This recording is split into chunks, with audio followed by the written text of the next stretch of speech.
Hi, everybody. Welcome to the Ask Julie Ryan Show. I'm Julie, your host, and I'm so delighted you could join us this week.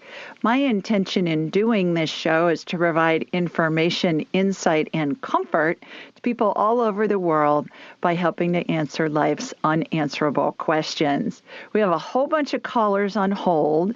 It's always fun to see what their questions are, see where they're calling from, and even more fun to see what Spirit has to say as an answer.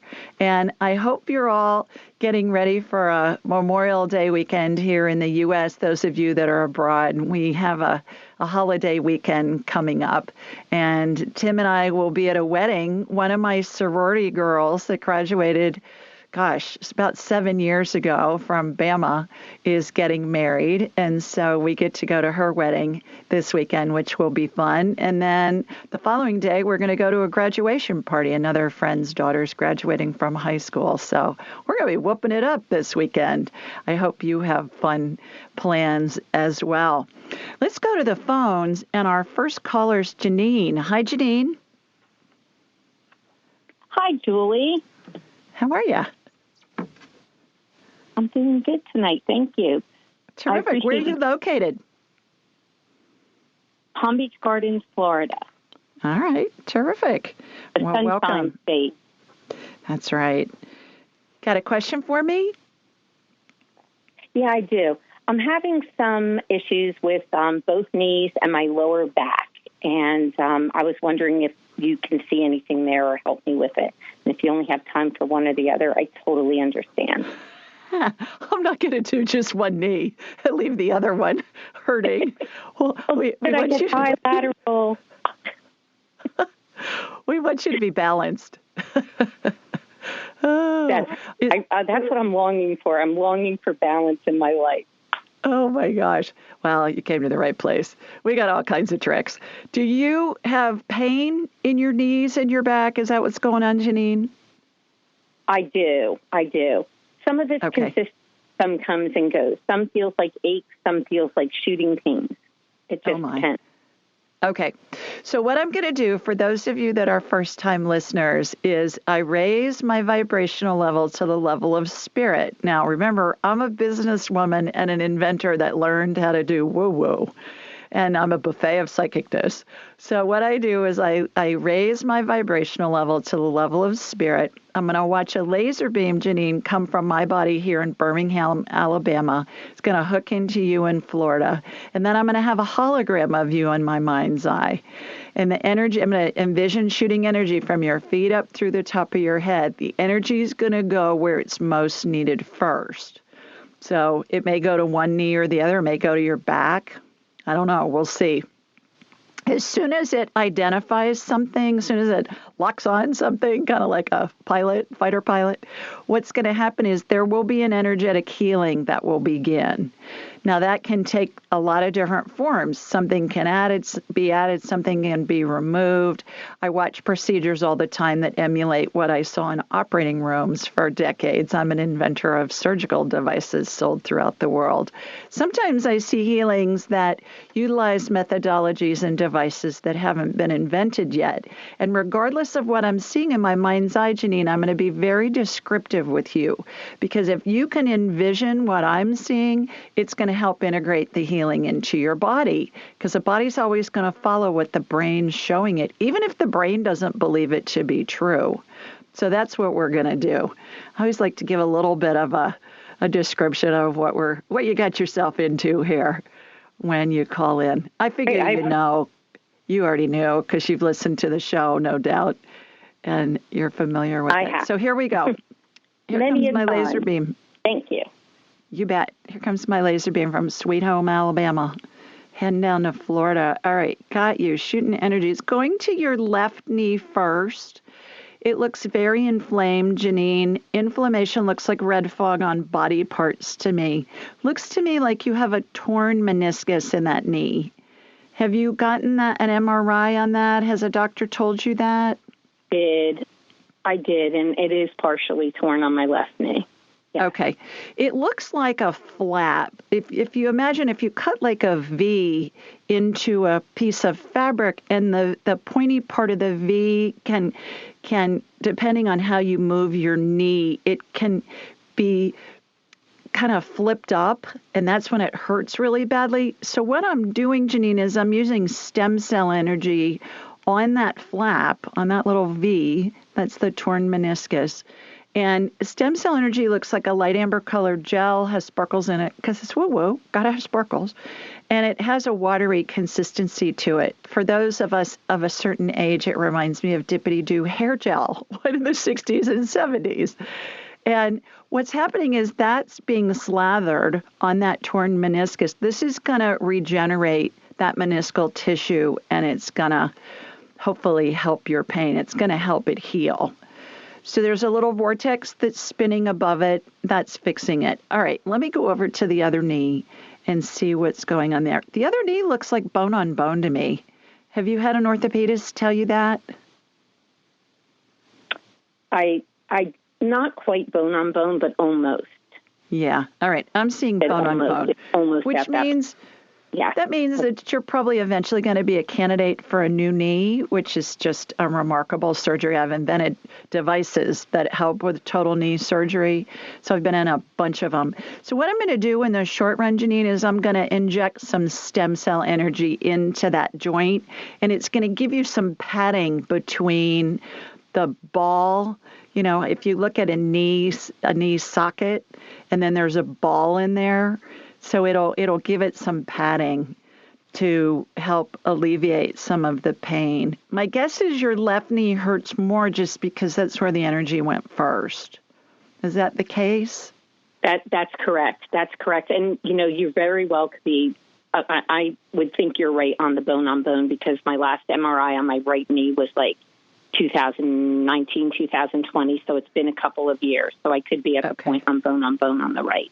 But, yeah, the left knee is more challenging now. Mm-hmm. Yeah.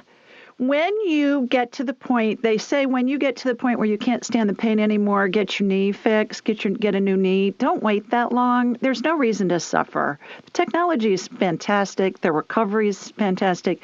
They do the surgery. They get you up walking the afternoon of the surgery. So that's what's going on. All right, let me go to your back. You've got a bulging disc, left side, low back. So what I'm doing, and I don't know if that's hurting more on the left side, that's where the energy went. What I'm doing is I'm propping up your vertebrae in your low back on the left side. And imagine a spacer that a tile mason uses to lay tile before they put the grout down. That's what I see in there. And then I push the disc back in. When I say it's spirit working through me and with me to help facilitate healing. And then there's this really fine netting, Janine, that's being applied. And it reminds me of the fish net that we would use to get a goldfish out of a bowl, out of a fish bowl, you know, that really fine netting. That gets installed from the upper to the lower vertebrae, and so it'll keep that disc in place. Now I just watched an energetic chiropractic adjustment happen. You're a bit of a twisted sister. And no wonder your both knees hurt and your back hurts. I mean, my goodness, you're like a walking orthopedic experiment. So hopefully this will help. Thank you. And I'm so glad you brought up the fact that I shouldn't wait that long as far as like the knee replacement and all the advancements they've had, because I definitely have fear around that.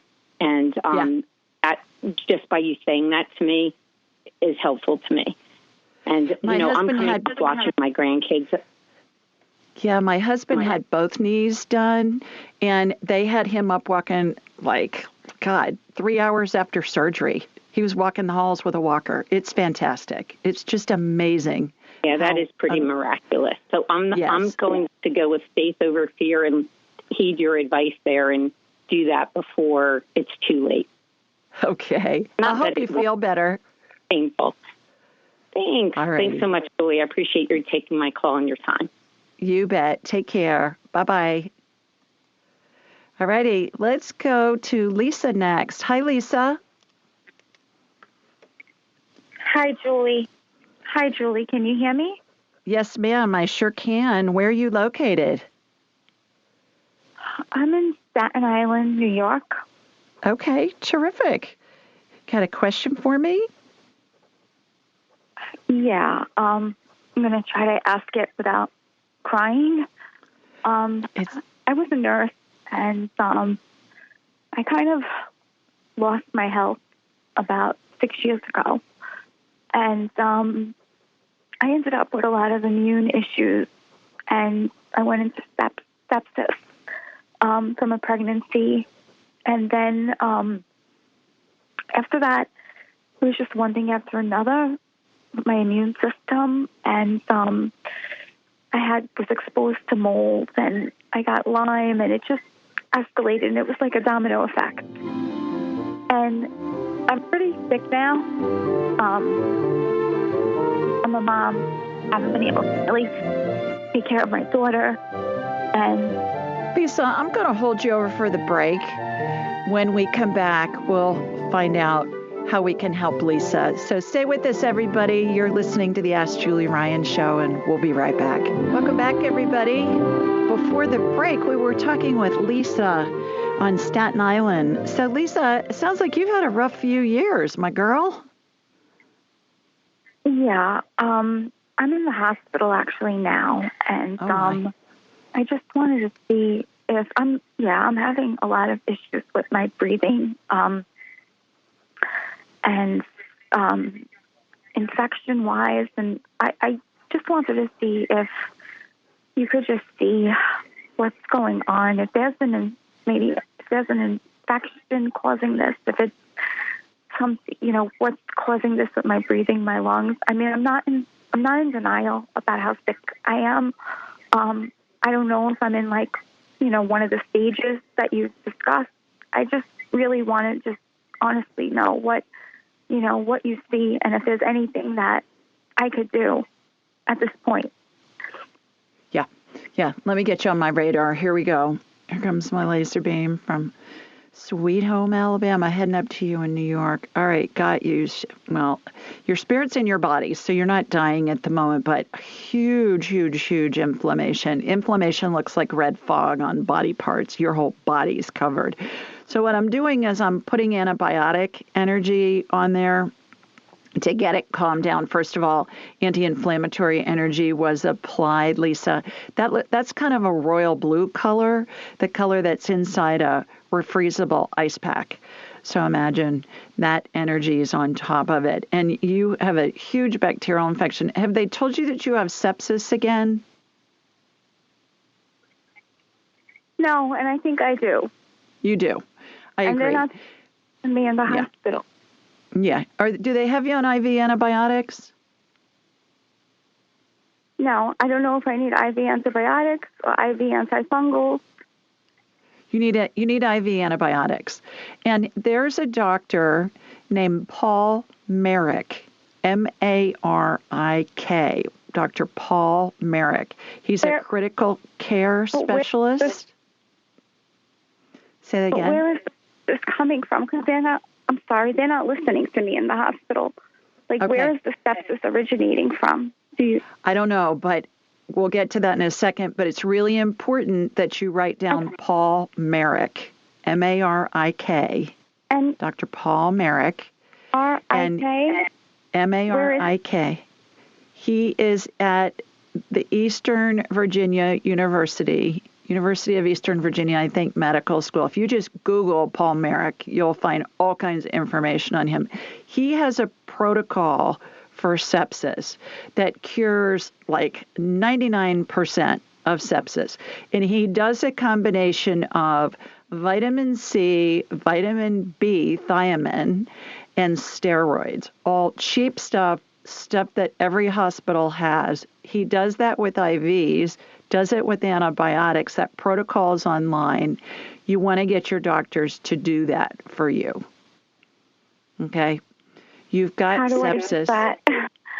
You just tell them, I want you to use this protocol. I want you to use Dr. Merrick's protocol. Tell them you want the infectious diseases guy. They think you're crazy. I'm telling them I'm septic.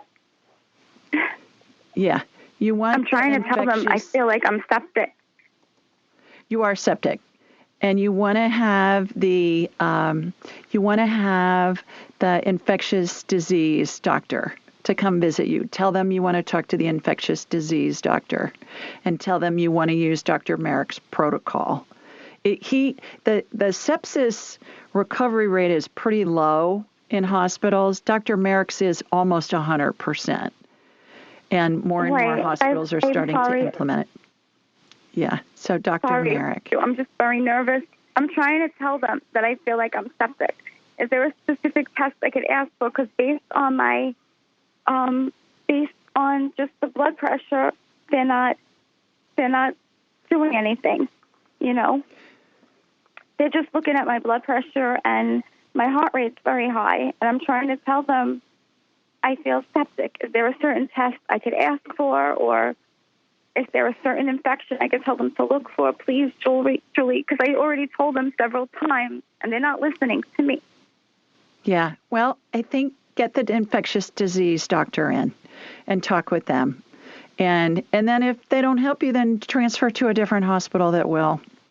That would be my suggestion. I've put antibiotic energy onto you, and hopefully that will help in the short run. But you got to get somebody to listen to you. What I'm seeing is you look septic to me. So I hope that helps. And I think it's antibiotic or antifungal. Antibiotic, and I need to run to my next guest. So get somebody to get the infectious disease doctor in, have them look at Dr. Merrick's protocol, and I believe that will help. Good luck with all of that. My gosh, that's so hard. And hopefully you can have somebody who can be an advocate for you, maybe a spouse or a parent or a sibling or somebody like that. Sometimes when we're in the hospital and we're really sick, we need somebody who's going to advocate on our behalf. So, Lisa, I hope that helps. All righty, let's go to Eve. Hi, Eve. Hi, Julie. How are you? I'm well. How are you? I'm okay. I have a question regarding tremors. 3 years ago, I had a tremor in my foot. I had a whole bunch of testing done to a neurologist, and was referred to an orthopedist who said it was my neck. I went to New York, and they said that there was a problem with my neck, but it wasn't anything that needed to be addressed immediately. This past July, I was at the gym, and all of a sudden I had a tremor in my right hand, like a rapid tremor. Now I have my foot and my hand. I've had, right away I thought I had Parkinson's. I had gone to another neurologist. They did a series of tests. Everything came up fine. I don't have Parkinson's, but I have this tremor, and I was wondering if you could help me. In my right hand. Where are you located, Eve? I'm in West Palm Beach. Okay. Florida. All right. Okay. Let me get you on my radar. We'll see what's going on and see what I can figure out. So they've told you that you don't have Parkinson's. Okay. All right. I'm going to hold you over for the break, Eve. And when I come back, we'll see what we can do to help. Stay with us, everybody. You're listening to the Ask Julie Ryan Show. When we come back, we'll see what's going on with Miss Eve. Welcome back, everybody. Before the break, we were talking with Eve down in West Palm Beach, Florida. Eve, you were saying that you're having some tremors. Your foot and your hand, yes. Are they on the same side? Yes, they are on the same side. And I should also let you know that I did address my neck in this past November. I had a cervical spinal fusion, and it didn't reduce the tremors. So. Okay. All right.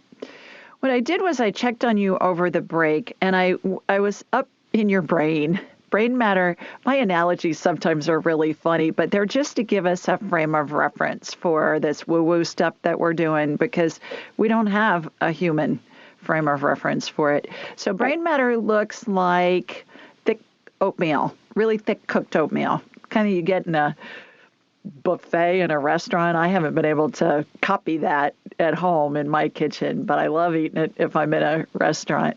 So thick cooked oatmeal, neural pathways look like laser beams that crisscross a room in a museum that are part of the security system that's guarding artifacts and paintings and statuary. Some of your neural pathways were occluded with some scar tissue. I don't know if you've been in an accident or you're an athlete or if you've fallen or what's happened, but I saw some scar tissue. So I removed it. I used stem cell energy to regenerate it. That lit up the neural pathways. When I asked, do you have Parkinson's? I'm getting a yes on that. And so I had the DAT test, which is that everything came back normal. Mm-hmm. Yeah. Well, like I said, when I asked Spirit if you have Parkinson's, I got a yes. So there's a doctor in your area in South Florida. I follow him. I read his research. I'm a big fan. His name's David Perlmutter. Let me spell it for you. Do you have a pen handy? Yes, I do. Okay. It's David, Perlmutter.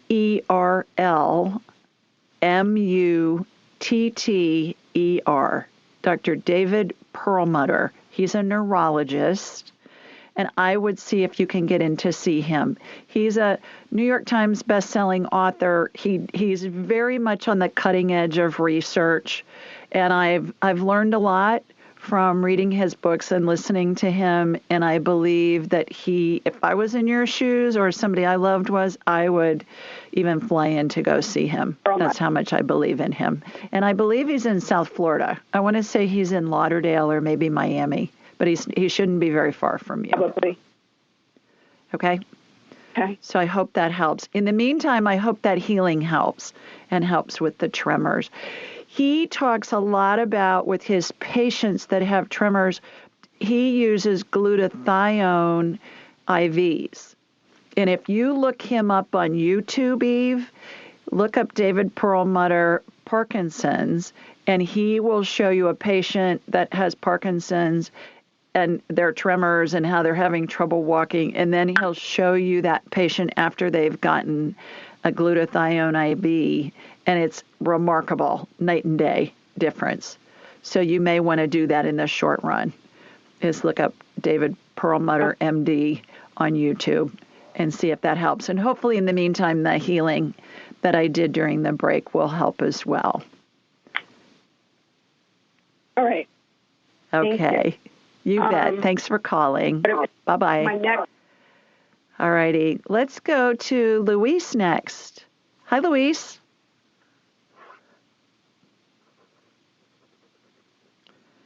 Hi, Luis. Are you there? Hello. Hi, Luis. Hi. How are you, sir? How you doing? Hi, Julie. Good, and you? Good. Terrific. Thanks. Where are you located? Little Rock, by Pandale, California, next to it. Okay. Terrific. So we're going from sea to shining sea, from Florida to California here. You got a question for me, Luis? Yes, sure. I got a question to see if you can see what my dad passed away like 7 to 8 years ago, and see if he got any message for me or how is he doing? Like, because we miss him a lot. He died in Mexico, and we never went to the funeral, and all stuff. Absolutely. How this works, and do you talk to him now, Luis? Do you find yourself having a conversation with your dad or saying things to him, and you feel like you get an answer? Sometimes I got dreams. Yeah. A night dreams and everything, but that's all. A lot of times our deceased loved ones will come to us in our dreams because that's the only time that our brains are still. We're so busy during the day, and if we have some free time, what are we doing? We're on the computer, we're on our phones. So oftentimes that's the only time that spirit can communicate with us is when we're asleep for a while, and then they communicate in dreams. What was your dad's name, Luis? Right. Luis Castro. Oh, he was Luis too? You're named for him? Yeah. My name is Jose Luis, and his name is only Luis.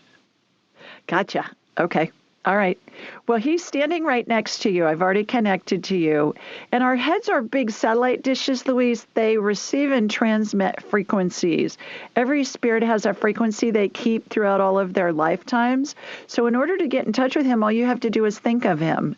And that tunes your satellite dish head to his frequency. It's kind of like you choose a radio station or a satellite TV station, and it tunes your receiver to that station. It's the same concept. Also, when you say something to him, either in your head or aloud, he's going to answer you, and it's going to come in. It's going to feel like it's a thought in your head. How you know it's him is it's going to come in instantly, within a second, or even sometimes it'll come in before you've thought the thought all the way. Like you're thinking something to ask him, and you're already getting an answer. That's because time doesn't exist in the spirit world. Time is a human creation. So he's already got your question, and he's answering you back. Did you have a question for him, Luis? I mean, not really. Like, I want to know if he got any message, like, any message to me or my brothers, or. Yeah. Do you have a son? Do you have a son? Yes. Uh-huh. Okay. Yeah, all right. I got a little boy. He's talking about that your son can see him, and he's talking about that it would be good if you spent more time with your son. Do you work a lot and you don't get time to spend with your son? I mean, yes, I work a lot, Monday to Saturday or Friday, and then I got a boy and girl, my daughter and my son, and yeah, I spend much I can. Yeah. He's talking about your son would really benefit from you spending some more time with him. So I know it's hard when, how old is your son and how old's your daughter? 4 and 5. My son is 4, my daughter is 5. Yeah. So do daddy son activities. He's talking about. Is your son into trains? Does your son like trains? No. Okay. He's talking about trains, and he's talking about get him a train set and then take him someplace where he can see a real train, like either, a train yard or be in the car and watch a train go by. That there's something to do with trains. Or something. Something to do with a train. So how can I receive any sign from my dad? Are you receiving any signs from your dad? No, that's what I'm asking, if you can connect it to him and ask for any sign or anything. Yeah.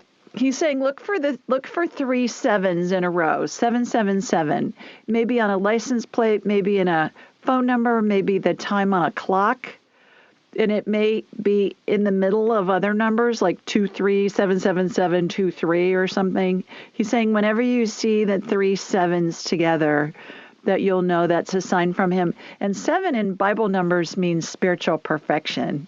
And if you add 3 7s together in numerology, you get what? 21. 2 plus 1 is 3. 3 is the Trinity. So that's spiritual perfection as well. So that's what he's saying. I hope that helps. Take your son, do something with trains. Play trains with him. That's what he's saying.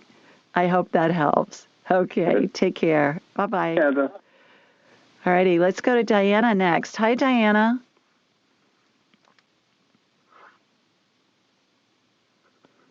How are you? Hi, Diana. There you are. Hi, girl. Hi. How are you? How are you? Terrific. Thanks. Where are you located?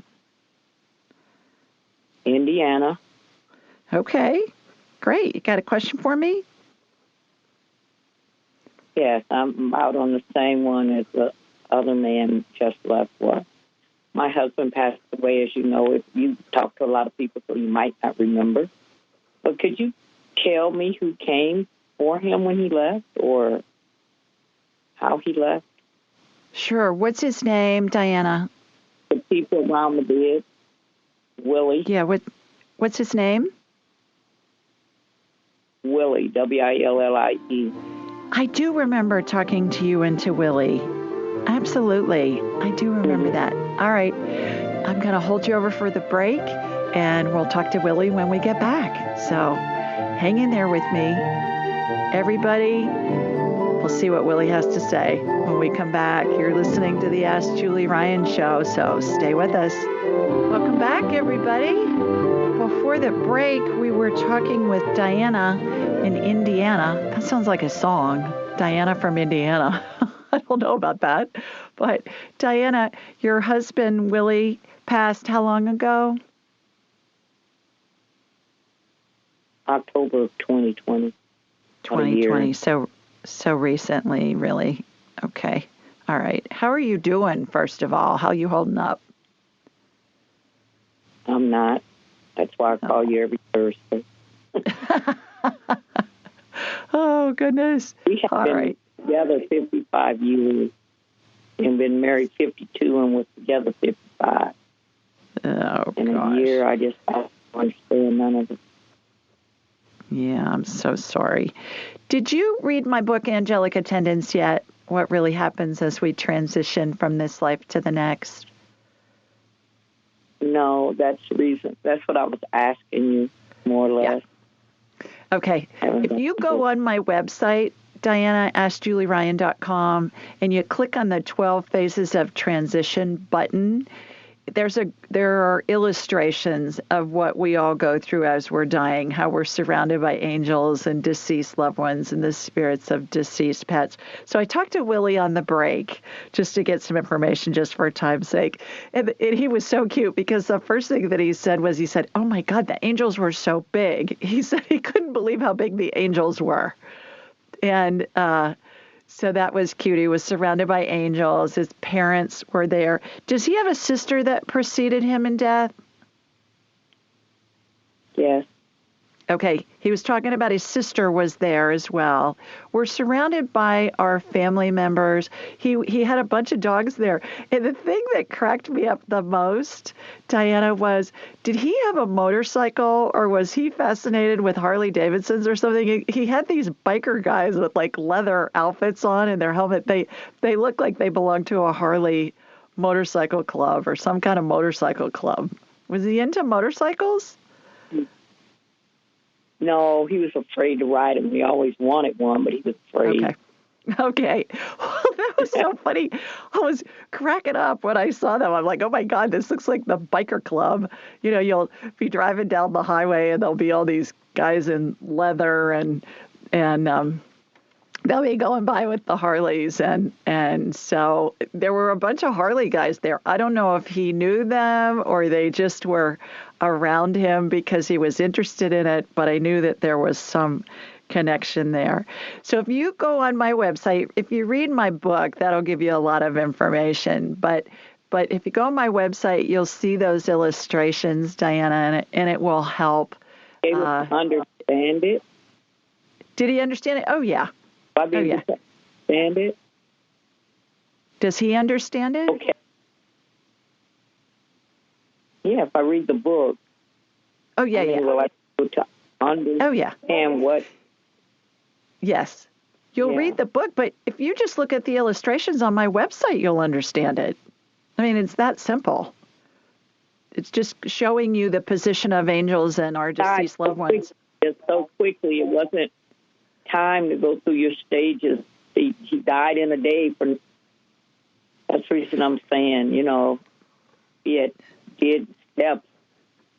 I figured I could understand it, but putting it all in one day, I don't know. Anyway. Great question. But he's okay. Wonderful. Well, oh, he's in heaven. He's great. He's around you all the time. He says you think that you smell him. Do you smell his cologne or his aftershave? Sometimes I smell something and I just attribute it to him. That's him. Like when I'm laying in the bed. Yeah, that first thought that comes in your head, if you smell something, you think, oh, that's Willie, then you're right. And then normally what we do is we'll question ourselves and we'll say, oh my God, I'm losing my mind, or that's just my imagination. No, it's that first thing that comes into your head. It's him letting you know that he's close by. But back to your question about that he died quickly. Everybody goes through the 12 phases of transition, Diana. It's been my experience working with thousands of families throughout the years. And if you remember that time doesn't exist in the spirit world, time's a human creation, that it's been my experience, and it is my belief as a result, that we all go through these 12 phases of transition, and it's how the angels and deceased ones are, the configuration of how they're lined up. We can tell how close to death somebody is.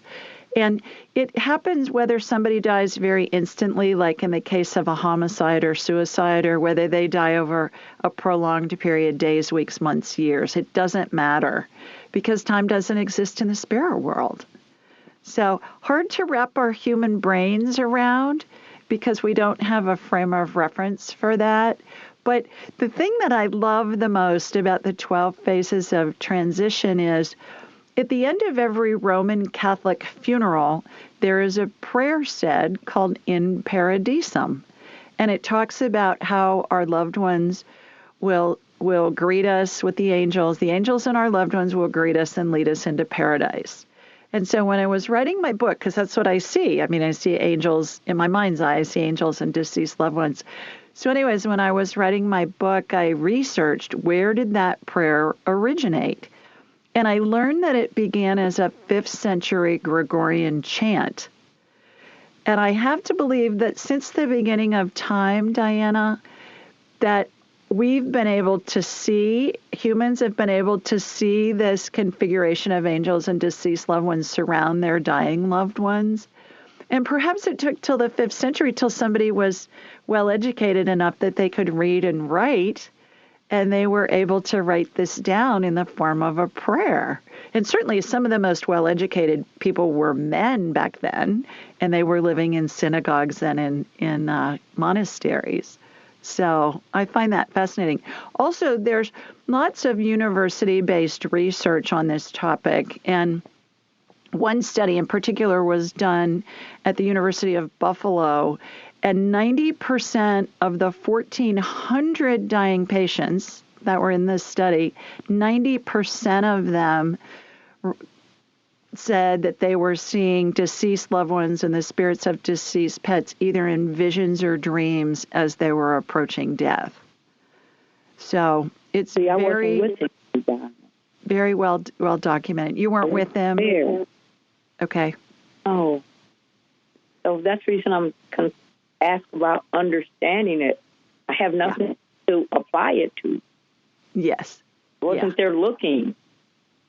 Right. Well, you may not have been able to see them anyways, but most patients who are dying, if you ask them, have you seen your parents or any of your deceased loved ones, they'll tell you, yeah, but I just didn't say anything because I didn't want anybody to think I was nuts. And that's how that goes. So grab my book, check that out. It'll give you a lot of peace and a lot of comfort, hopefully. And in the meantime, just go on my website, AskJulieRyan.com, and look at the 12 phases of transition.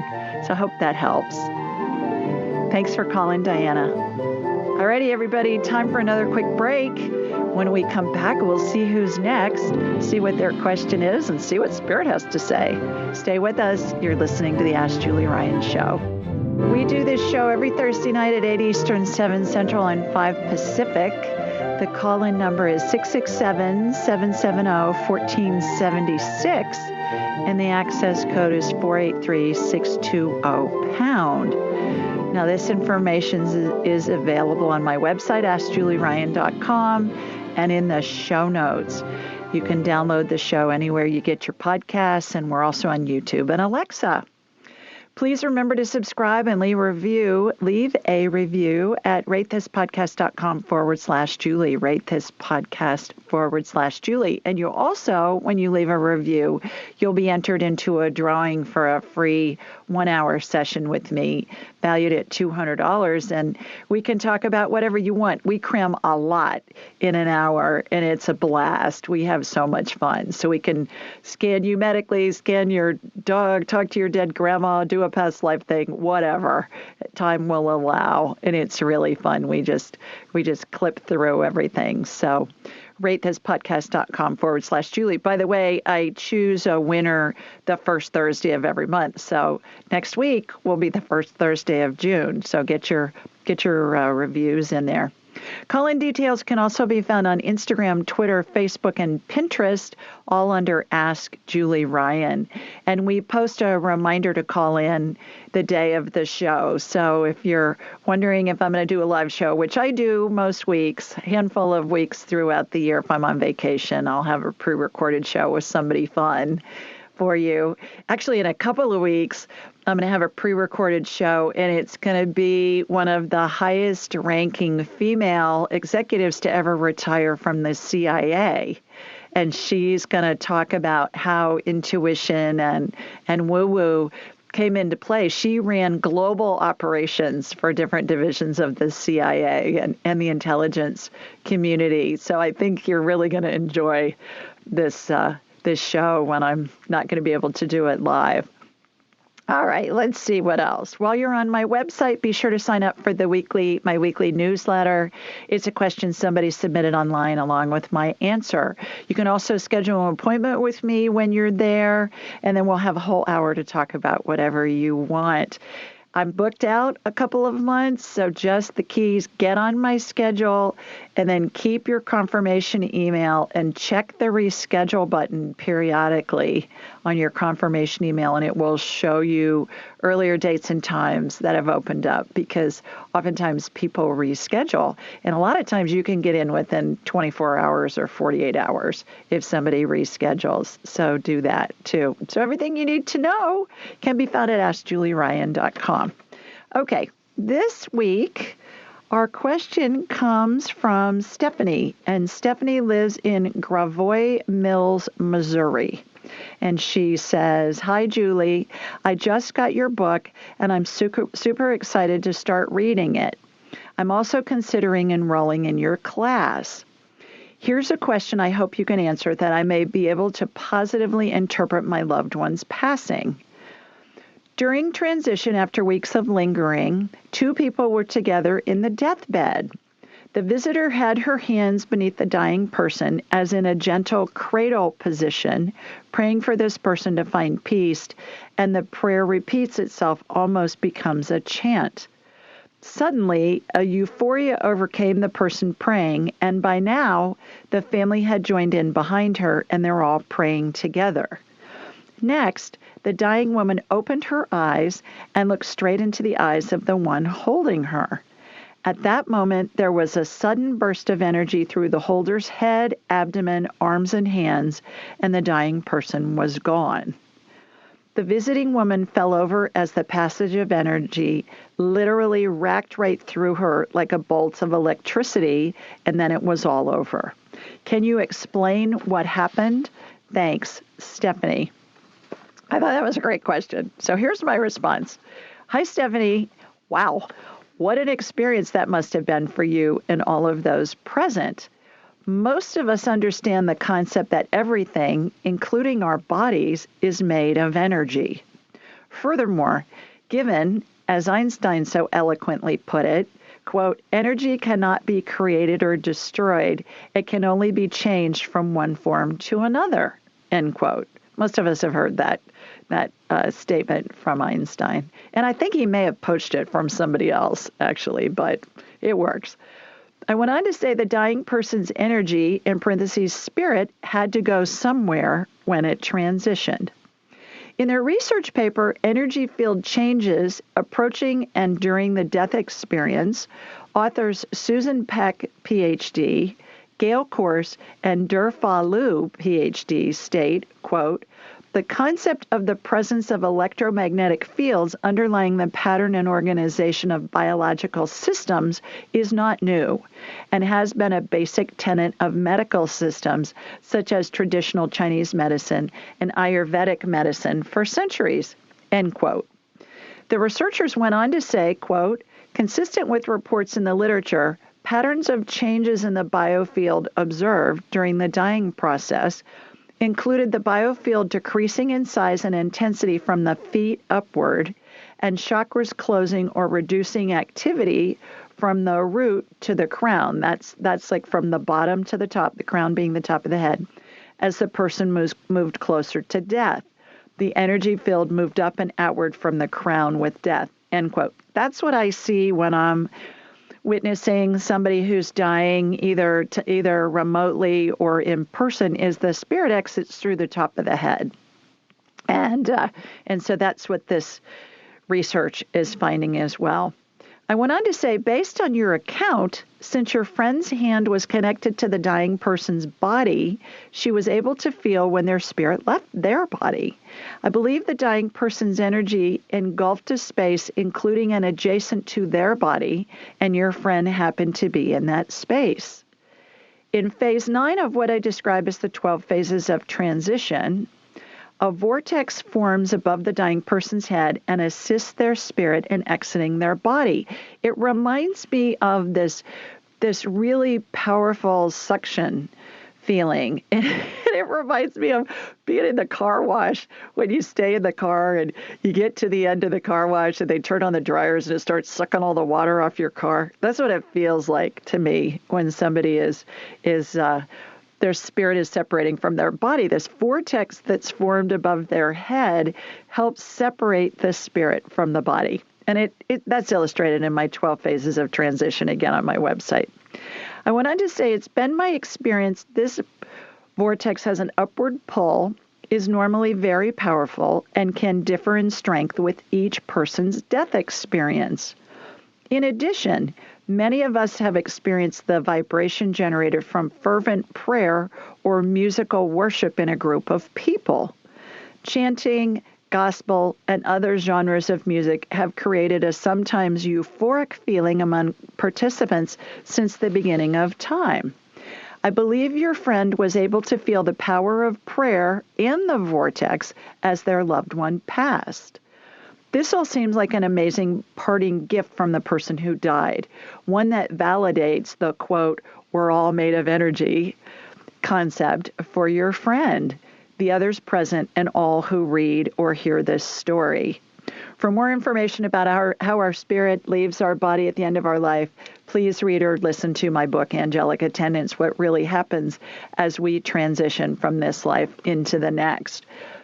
I thought that was a great question, which is why I chose it for this week. And back to the university-based research that's corroborating what I'm seeing. I always say I love it when science catches up with woo-woo.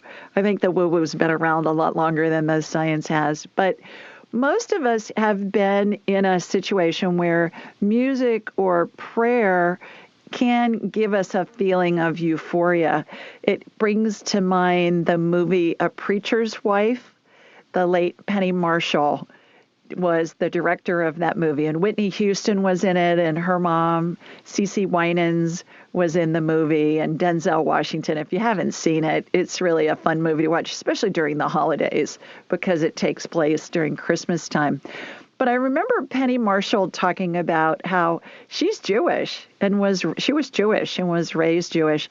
And when she was filming that movie, they were doing gospel music because that was the whole part of the script. Was they were in a Black Baptist church and the music was just fantastic. And I heard her in a couple of interviews, and she said while they were filming that the energy in the room was so intense that when they were singing the gospel music, that she would yell, cut, and they wouldn't even pay attention to her. She said they'd go on like for another half an hour or longer till the song was finished. And she said she never experienced anything quite like that before. So that always comes to mind when I think of music, and certainly all the classical music. I got to go to the symphony last week, and it was Beethoven's Ninth, which is the Ode to Joy. And they had 4 opera singers that were there doing the lead parts, and then they had the symphony chorus. And oh my God, the vibe in that concert hall was just fantastic. So I believe that's what was going on, Stephanie, and thanks for submitting that question. Okay, let's go back to the phones. And our next caller is Renee. Hi, Renee. Hey, Julie. Renee. How are you? There you are. I'm well. How are you? Good, thank you. Good, thank you. Well, I was calling. I was going to see if you could try to help us. Our 3-year-old dog, Phoebe, is acting perfectly healthy and had a well dog checkup. And just from that, she has elevated liver markers that they can't figure out what it is. And they're, put her on some medicine, did some. Renee, I'm going to hold you over for the break. I'm going to need to take a quick one. When we come back, we'll see what's going on with Phoebe. Stay with us, everybody. You're listening to the Ask Julie Ryan Show, and we'll be right back. And we're back with Renee. Renee, where are you located? I'm in Nashville.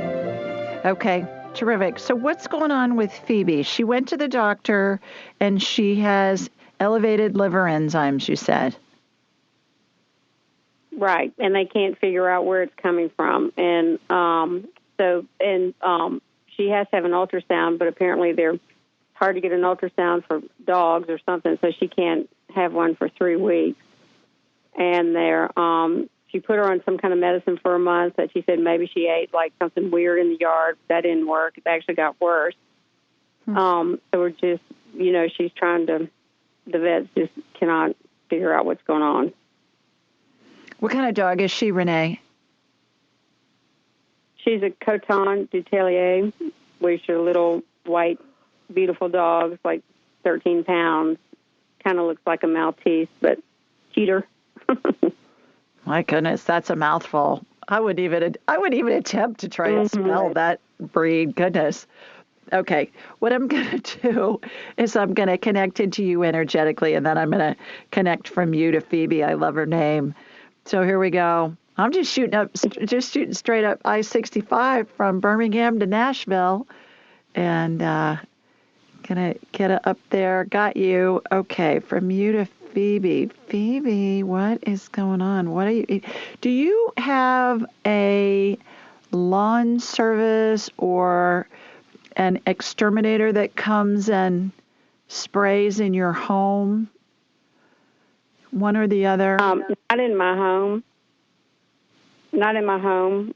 We do use like a flea and tick or mosquito or whatever, but they're supposedly all natural sprayers outside. Mm-hmm. How about for the lawn chemicals? I have. No, I won't let them use any chemicals in my yard. Okay. But I will say we have a vacation home, and I told them not to use Roundup and this kind of stuff, but I think they did because I saw the containers. Mm-hmm.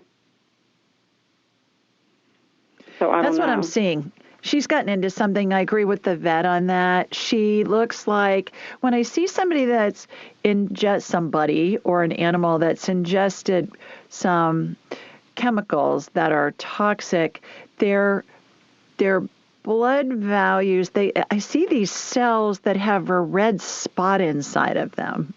And I believe it's mast cell. You may have heard of a mast cell reaction, MAST, mast cell reaction, which is just like a heightened immune response. And that's what I'm seeing with her. So what I'm doing is I'm giving her liver a tune-up right now. There's a spiral of energy that's spinning in her liver, and it's just getting rid of all the toxins and stuff. She got into something. And it's some kind of chemicals. I get it has to do with some lawn chemicals, or that's why I was asking. A lot of people have exterminators come spray inside their house, and sometimes those chemicals are just really nasty. And what happens is the dogs and our pets will get them on their feet, and then they lick their feet, and then they ingest them. Not to mention they'll breathe them. So what you may want to do in the short run, Renee, is get some unscented hypoallergenic baby wipes and wipe off her feet after she's gone for a walk or been outside. And that can help minimize what she's exposed to and what she's ingesting. Okay. Is there anything else that you could see that's like a natural, homeopathic pill or drop or I don't know, anything that would kind of calm that down? I'm getting lots of purified water. The healing that I'm watching on her is really going to help her clear that. She's going to be fine. It's fine. She's going to be just fine. Yeah, she's going to be fine. I hope so. We just had to put her 16-year-old sister down last week. So that's been terrible. Oh, yeah. Oh, I'm so sorry. I know. Oh, goodness. Well, thank you so much. I appreciate You're welcome. that. Hope she thank feels better. Okay. Thanks for calling, Renee. Take care. Jackson's totally fine. She doesn't act sick at all. Yeah. Thank you. Good. Okay. She's going to be fine. She's going to be fine. She just needs a little tune-up. But I would wipe off her feet. That seems to help a lot.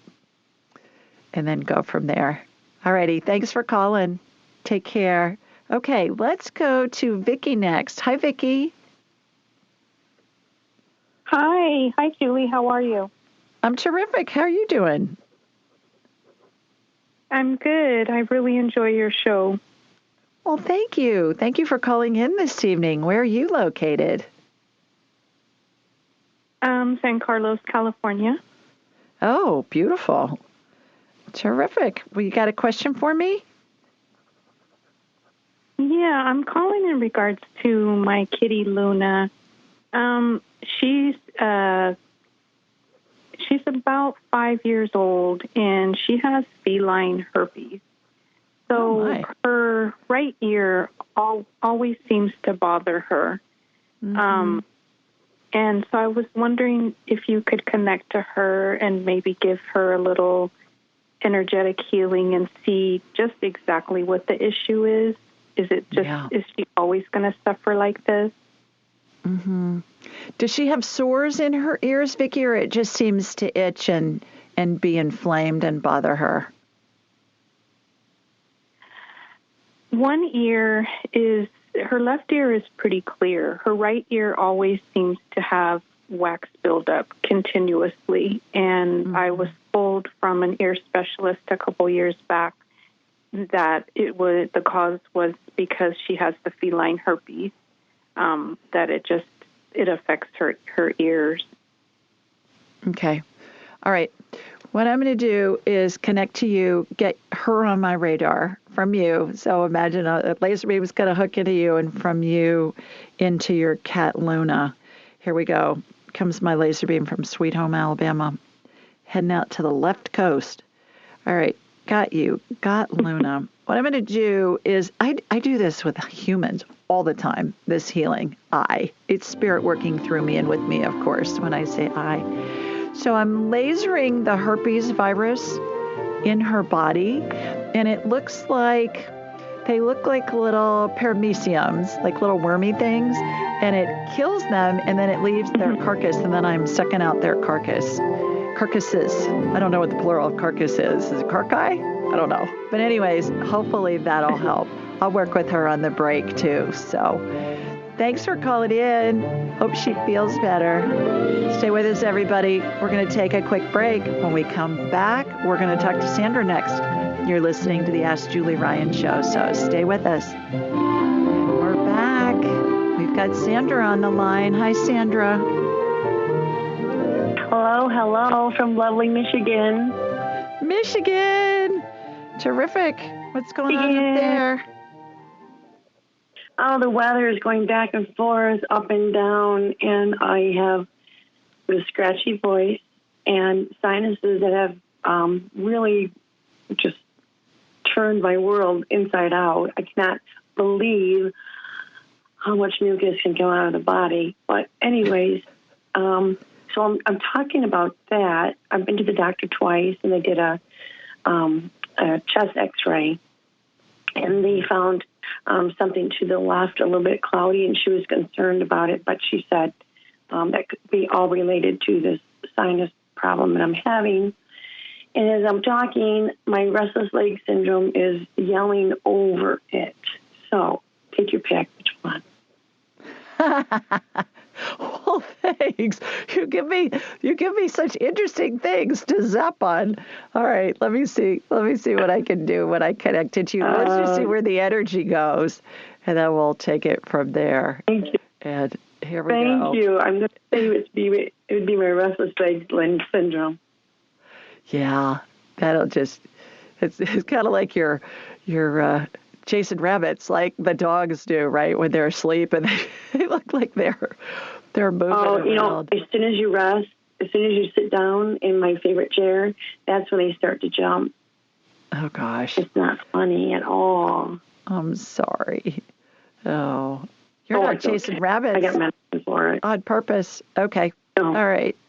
So got that. Chasing rabbits like a dog does that. Right.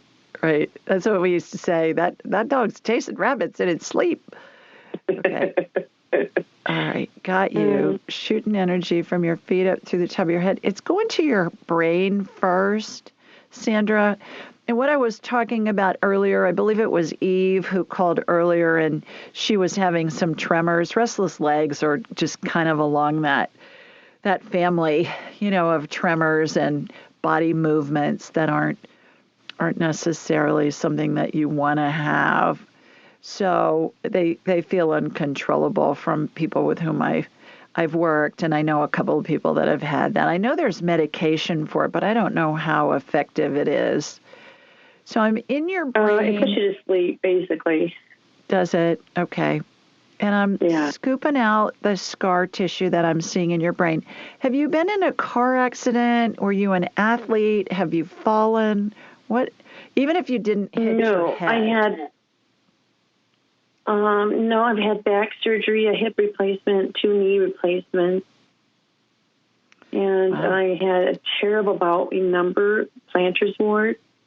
Mm-hmm. And you took care of those for me. Well, there you go. All right. Well, you sound like the bionic woman here with all those new I take joints. after my mother, but the brain, Where maybe you were in a minor car accident where you were rear-ended or something, and you just didn't even pay any attention to it. You've got some scar tissue in your brain. So I've scooped it out. I've used stem cell energy to regenerate that brain matter. I always say, I think we're increasing your IQ by a few points. So if your family and friends think you're smarter, it's probably because you are. What the heck? It's a nice byproduct, right? It's a side effect of this healing. Oh, it's worth the call. Exactly. So I've got that going on. So your neural pathways, those are those little laser beams I described earlier. They look like they're part of a security system in a museum. If you've ever seen a art heist movie where they've got those laser beams that the criminals have to get through to steal the paintings or jewelry or whatever they're stealing. Right. Yeah, Ocean's 11 was a good one. Exactly. The Thomas Crown Affair is one of my favorites too. That movie with Pierce Brosnan and Rene Russo. Pierce Brosnan's such a babe. I mean, he's fun. Look at him for 2 hours. So I said that the other night. We watched Operation Mincemeat on Netflix with Colin Firth. It's really good. If you haven't seen it, it's a real spy thing that was going on during World War II. And I told Tim, my husband, I go, well, it's Colin Firth. I mean, he's a babe. He's fun to watch for 2 hours. And Tim, God bless him, he just rolls his eyes. What's that? What was it again? What was the movie? It's called Operation Mincemeat. And that was the real name. Okay. Yeah, it was when Churchill was the prime minister. It's really good. Really good. Anyways, I digress. Mm-hmm. I've been talking, we're girls. We can multitask. It's a superpower of the female species. So I got the scar tissue out of your head. Got that going on. What I'm doing is I'm sucking out the snot out of your sinuses. Get a neti pot or some kind of sinus rinse and rinse that snot out of there. Yeah, use it a couple times a day. And then I'm looking at your lungs. The energy went to your left lung, Sandra. So I'm sucking that out. Yeah. I'm not seeing pneumonia, but I think you're probably on the verge of bronchitis. So I've put antibiotic energy in there. Antibiotic energy, Sandra, looks like a fuchsia color, more pink than purple. And so your lungs are covered in fuchsia energy, and that's antibiotic energy, so that will help with that. I would do the neti pot up your vitamin C and zinc? Do you take vitamin C and zinc now? Yes. Okay. I have been for about a month now. As soon as it started, I went on it. And the neti pot, I kind of stopped doing that about a week ago. Do that, because you want to do that a couple times a day, because if that snot isn't in there, it can't get infected if you can rinse it out. So do that. If you don't like the neti pot, there are other ones that are motorized that you could use. They use batteries, and they'll get that snot out of there in no time. But vitamin C, I want you to take 1,000 milligrams of C, 50 of zinc 3 times a day. And try and get buffered C, Sandra. Like Ester C is my favorite. Ester C, ESTER, leave the H out, like Esther, the woman's name, ESTERC. Right, yes. 1,000 milligrams, 50 of zinc. What those do in combination, C is just a huge immune booster. And then the zinc and the C together help viruses from replicating. So you want to take those 3 times a day till you feel better. And then 3 times a day. Gotcha. Help you a lot. Okay. All right. I hope that helps. I'll get some Esther tomorrow. Thank you, hon. It will. Okay. Take care. Hope you feel better. Bye. All righty. Let's go to Elizabeth next. Hi, Elizabeth. Hi, Julie. How are you? I'm terrific. How are you doing? Not too good, but that's why I'm calling you. Uh-oh. Where are you located? I live in Southern California. It's about an hour away from L.A. It's actually pretty close to where Jose, a farmer caller, was living. Oh, so, terrific. Okay. Palmdale. All right. Well, what's going on that you're not so well? Well, I've been ill for about the last 25 years. It's almost like everything keeps going wrong with my body, and as soon as I get over one thing or one thing kind of dies down, something else comes up. I'm not able to work consistently, and I know that there's things I want to do on my life path, so it's causing me stress, not to be able to do those things I want to do. And I do know that there are several things wrong with me, so I'm kind of aware of what's wrong with me at this time, and I was just given medication, which I've avoided medication for 56 years. But I guess my question is, do you see like an underlying cause of what might be contributing to these illnesses? And also, do you feel like this medication would be good for me? I went ahead and got you on my radar just for time's sake. Elizabeth, you've had mold exposure. Where's the mold? Is it in your home? Is it in your office? Where's the mold? I think the mold's in my home. I asked them to remove it, but I don't think they did. I did see some mold in the kitchen and in the bathroom, and as far as I know, they painted over it. But I was sick before I moved in here too. I know that's not helping though. Well, and you could have been exposed to mold before, but when I got you on my radar, I could see mold. You've got quite a bit of exposure, and when you go to Michael's, the craft store, they have those sheets of moss that you can buy to use in a flower arrangement or something. That's what this looks like there. It's not solid, but you've got quite a bit. Couple of things. There's a doctor in San Diego, and his name's Neil Nathan, Dr. Neil Nathan. If you Google him, there are lots of YouTube videos of his work. He's really terrific on clearing mold out of the body. And you can get his books, but it's just like a shortcut to watch an interview with him. Most people that are on a book tour, you get the gist of what they're doing, and then you can buy the book for reference. But Neil Nathan, MD, can help you. And then I would get what's called an ERMI test, ERMI test. Elizabeth, do it in your home. You can get it at the Home Depot. You can get it online. And then give that to your landlord. and that will be proof that you got a mold issue that needs to be addressed. That'll help a lot. So I hope you feel better. I've removed the mold from your system in the short run. Consider doing a full hour with me, and we can do a deep dive. So consider doing an appointment. When we come back, Brooke is next. So we'll see what Brooke has to say. Stay with us. Welcome back, everybody. We've got Brooke on the line. Hi, Brooke. Hi, Julie. I'm taking you back to Michigan. Okay. Well, that for an Ohio girl and graduate of the Ohio State University. Right. All right. Right on I'll the let border. it slide this one time. No. Okay. Appreciate it. So over the Where in Michigan are you? In Groseal, which is like southeastern Michigan, south of Detroit, between Detroit and Toledo. Terrific. Oh, yeah, to Toledo. Yeah. Gotcha. Okay, great. When I was growing up, we used to call Toledo Toodly-Doo.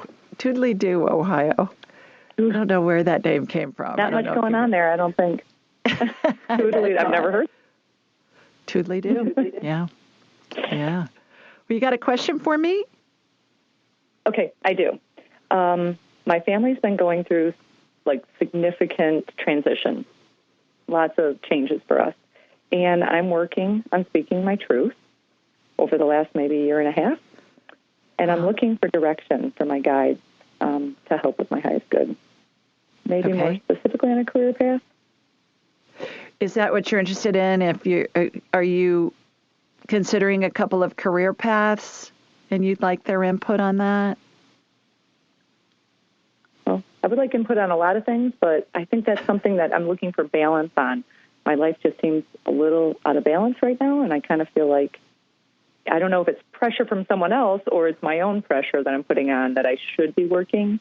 I haven't been working in the last year. Okay. All right.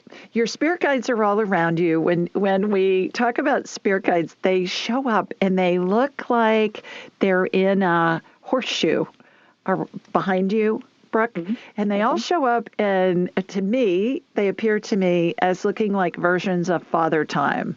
Think of Dumbledore in the Harry Potter movie or Gandalf in the Lord of the Rings movies. And then they morph into whatever they look like when we talk to them individually. But what I like to say when we're talking about career path is, if you were a trust fund baby and money was not an issue, you never had to worry about money, you had more money than you could spend throughout the rest of your life, what would you do for fun? Mm-hmm. Okay. What would you do? Well, there's so many things I'm interested in. What's the first thing that comes to your head? Interested. First thing. Fun. Fun is what comes to my head. Okay, how would you have fun? Well, I think a lot of ways. I would love to be doing exactly the type of work you're doing in helping healing people in an easy, simplistic way. I feel like healing should be easy and simple. Yeah. But part of my big holdback there is that as much as I'm in love with woo-woo and near-death experiences and energy, it's really foreign to my husband. It's foreign to most people. That was the thing I had to get over was, oh my God, people are just going to think I'm nuts. And I had to. Yeah, I don't have a problem with what people think about me. Yeah. But it's more the relationship. So you take a step at a time. What you do is you look into things and you find, I'm always quoting research that corroborates what I'm getting, with the woo-woo stuff. What happens when somebody's dying? There's lots of research. There's lots of research being done at big universities, University of Minnesota, University of Arizona, Buffalo, Ohio State, lots of them. And most nursing programs teach Reiki now throughout the country. My daughter-in-law, who's a veterinarian, was taught Reiki in veterinary school to do energy healing on pets. Yeah.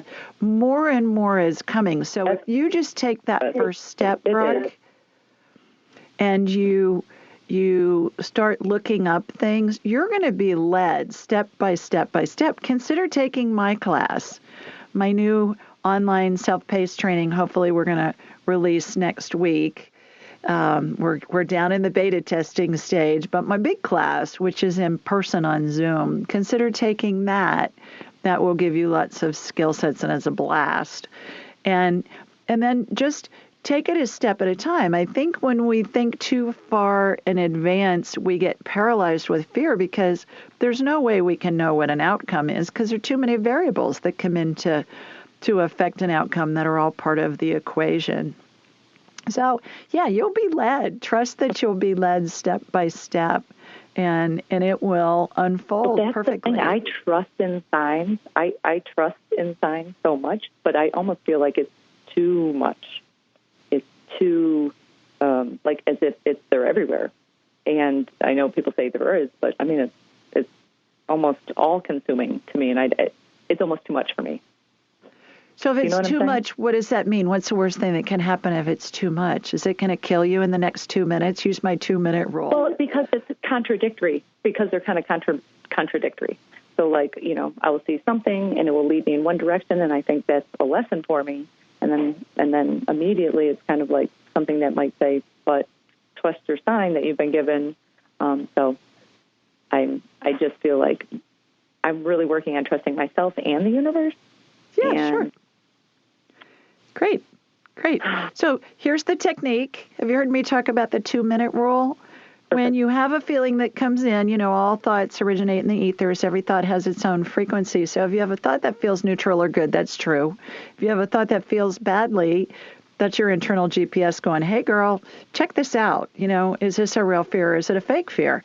Most things that feel badly are fake. Anything that feels bad is based in fear. It can be a real fear or a fake fear, so check it out. Here's how you do it. When you have a feeling that feels badly, you just ask, is this going to kill me in the next 2 minutes? It's a yes or no answer. If it's yes, change the conditions. Get out of the road before the truck runs you over.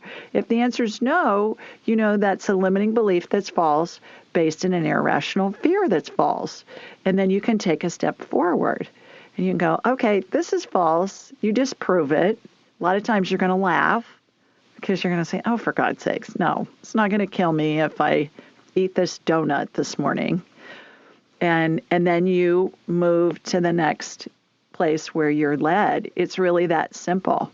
So the fact that you're being led in a lot of different directions is really good because it's kind of like when babies start to get mobile. What do? They crawl, they find a toy, they look at it, they smell it, they bite it, they feel it, they throw it, and then they're on to the next thing. So you're absorbing what you're supposed to absorb, and then you're on to the next thing. So you're being led. Just follow it. Perfect. It's all good. Perfect. And use the 2-minute rule. Get it. Use the 2-minute rule. Will do. It'll help you. Okay. Be sure to follow Julie on Instagram and YouTube at Ask Julie Ryan and like her on Facebook at Ask Julie Ryan. To schedule an appointment or submit a question, please visit AskJulieRyan.com.